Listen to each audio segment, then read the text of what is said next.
भारत और चीन के रिश्तों में तनाव जारी है। चीन भारत के खिलाफ बॉर्डर पर साजिश करता ही रहता है, जिसका भारत हमेशा मुंहतोड़ जवाब देता है।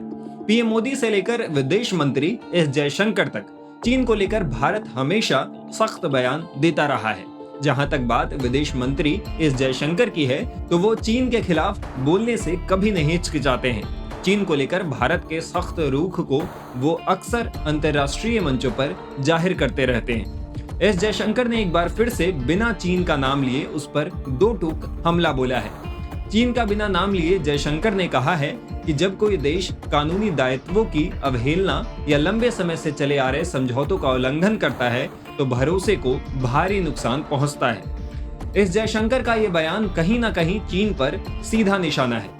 बांग्लादेश की राजधानी ढाका में आयोजित हिंद महासागर सम्मेलन के छठे संस्करण को संबोधित करते हुए जयशंकर ने ये बातें कही हैं। इस जयशंकर ने इस सम्मेलन के दौरान हिंद महासागर क्षेत्र को लेकर अपना पक्ष रखा। जयशंकर ने कहा, हिंद महासागर क्षेत्र में एक महत्वपूर्ण साझा चिंता गैर व्यवहार्य परियोजना द्वारा उत्पन्न ऋण है। स्थिर अंतर्राष्ट्रीय व्यवस्था बनाने के लिए कानून और मानदंडों का पालन करना और नियमों का सम्मान करना एक महत्वपूर्ण प्राकृतिक पहलू है।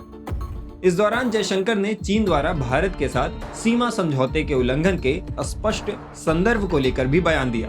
अपने भाषण में जयशंकर ने कहा, जब राष्ट्र कानूनी दायित्वों की अवहेलना या लंबे समय से चले आ रहे समझौतों का उल्लंघन करते हैं, जैसा कि हमने देखा कि इससे भरोसे को भारी नुकसान पहुंचता है।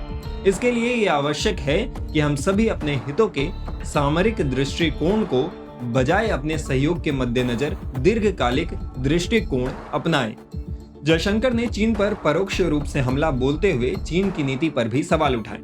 जयशंकर ने कहा, पिछले 2 दशकों के कुछ सबक हैं जिन्हें हम अपने जोखिम पर अनदेखा करते हैं। यदि हम ऐसे अपारदर्शी ऋण और महंगी परियोजनाओं को प्रोत्साहित करते हैं तो हमें पहले या बाद में इसका नुकसान उठाना होगा।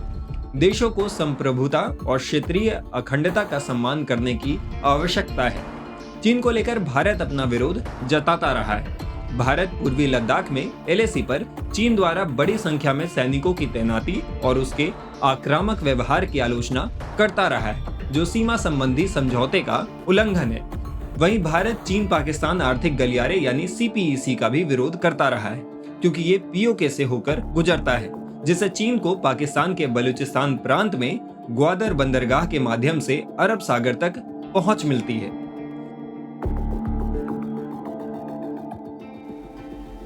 टाइम्स नाउ भारत डिजिटल की रिपोर्ट।